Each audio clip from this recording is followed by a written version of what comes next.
So I just want to make sure when I start this video, I am not talking about OJ Simpson after football in this video.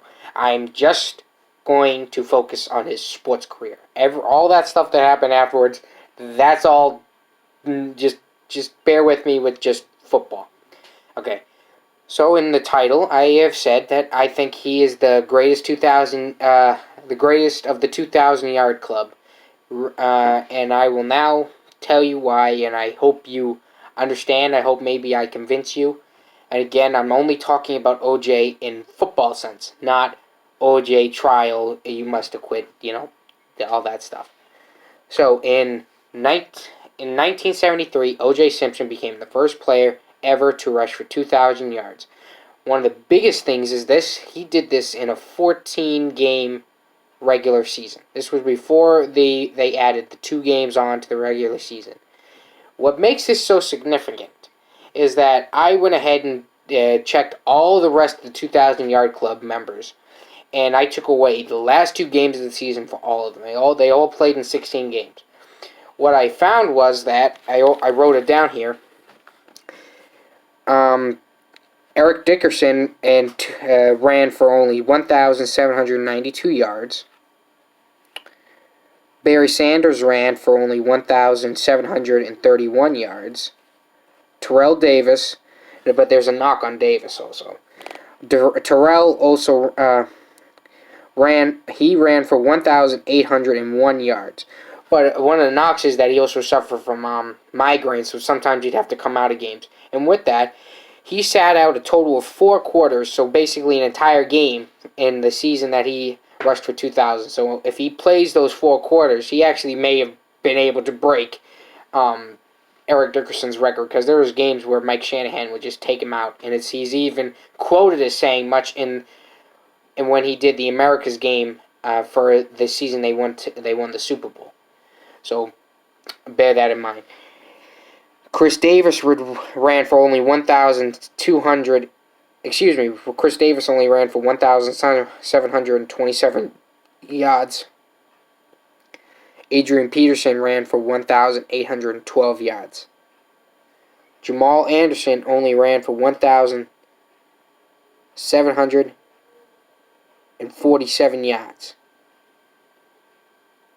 So I hope you put that in perspective, just how freaking hard it was to do that in a 14-game schedule. They all needed those 2 extra games, except for maybe Terrell. So without those 2 extra games, OJ Simpson is still the NFL rushing record holder for a single season. So that was also a combination of a great offensive line who became known as the Electrical Company.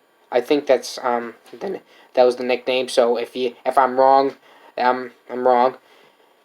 And that year, OJ was also named Offensive Player of the Year, of course, and League MVP.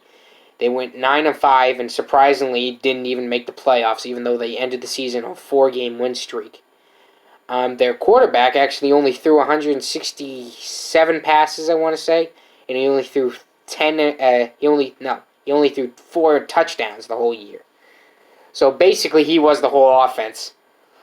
But you could also say the same thing for Eric, since he didn't have a great quarterback either. And only one of these players won a Super Bowl, and that was the year they did it. That was Terrell. So I just want to make sure.